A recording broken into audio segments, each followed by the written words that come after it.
En aquest vídeo us vull presentar una càmera de la casa Joan, ja que és molt econòmica i em sembla que les prestacions que ofereix són bastant acceptables.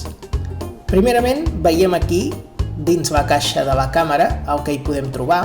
Aquí està el seu cable, el que seria la càmera amb la seva base.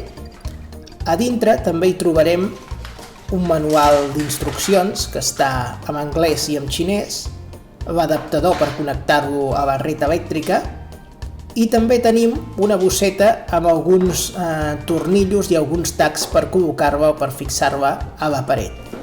Dins de la bosseta també hi trobem una clau tipus punxó o tipus clip que ens servirà per fer un reset a la càmera i que també l'hem de fer servir per poder-la configurar per primera vegada. Ara connectem el cable amb el connector mini USB que porta la mateixa càmera. I l'altre extrem veiem que tenim un connector per cable Ethernet per connectar-lo directament al router i l'adaptador per connectar-lo a la corrent elèctrica de 230 volts. Aquí veiem que hi podem connectar el cable Ethernet, un cable de red normal que podríem connectar al router, o també la podem fer servir nosaltres de manera inalàmbrica a través de Wi-Fi, que és el que farem nosaltres. Per configurar aquesta càmera hem de seguir uns passos molt senzills. El primer que hem de fer és connectar la càmera a la red elèctrica de 230 volts. Veiem que l'indicador LED s'il·lumina i en aquesta bossa on hem vist que hi teníem aquest clip el col·locarem en aquest petit orifici que té a la part del darrere que serveix per fer un reset. Això ho hem de fer la primera vegada que configurem la càmera. Hem d'aguantar el clip oprimint aquest botó, aquest pulsador, durant 8 segons seguits. Seguidament deixem el botó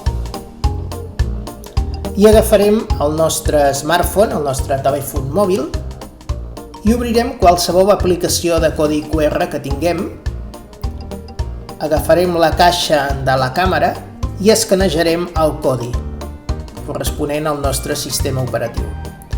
Un cop hem descarregat, ens dirigirà cap a l'Apple Store o Play Store, baixem l'aplicació, un cop la tinguem instal·lada, anem aquí al mas, afegim una càmera, la connectem per Wi-Fi, ens demana la contrasenya de la nostra red Wi-Fi, ja la tenim posada, li donem a següent, ens diu que la càmera estigui connectada, següent, i ara ens diu que acostem el mòbil a la càmera.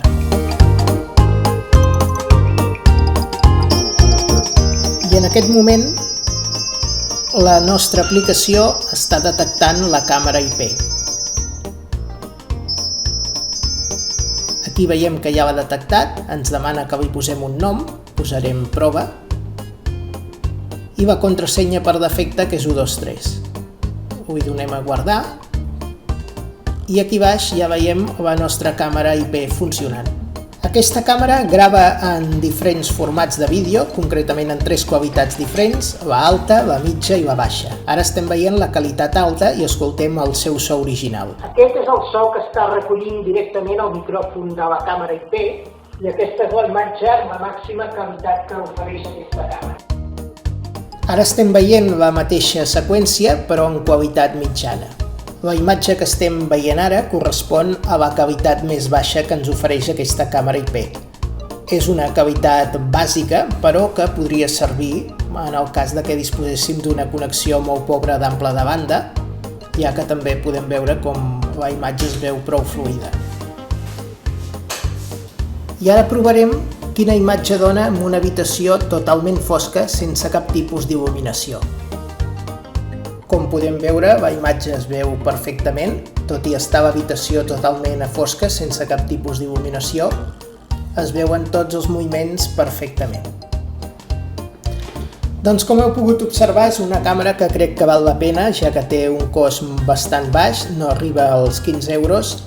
La podeu comprar a qualsevol pàgina a través d'internet, és de la casa Joan, i és molt fàcil de configurar, ja que no depenem d'haver d'obrir ports al nostre router i funciona a través de Wi-Fi, pot funcionar també a través del cable, connectada directament amb un cable de red, Té una aplicació que la podeu descarregar gratuïtament de l'Apple Store o del Play Store i a més ens avisa cada cop que detecta un moviment a través del nostre telèfon mòbil, també ens pot enviar un correu electrònic, també té possibilitat de fer sonar una alarma quan detecta algun moviment, també té possibilitat de col·locar-hi una targeta de memòria TF i la resolució d'imatge que ofereix és de 1280 x 720, una imatge més que acceptable pel tipus de càmera que és. Doncs res més, això només ha estat un vídeo informatiu, ja que m'ha semblat que aquesta càmera podia ser d'utilitat per a algú que tingui ganes de comprar-se una càmera IP econòmica, una càmera IP que sigui fàcil de configurar, que no ens haguem de complicar la vida obrint ports del router i altres històries, i que doni una qualitat d'imatge i de so acceptable. Si us ha agradat el vídeo, doncs ja ho sabeu, hi podeu donar like, us podeu subscriure al canal, moltes gràcies per haver-lo vist i fins la propera.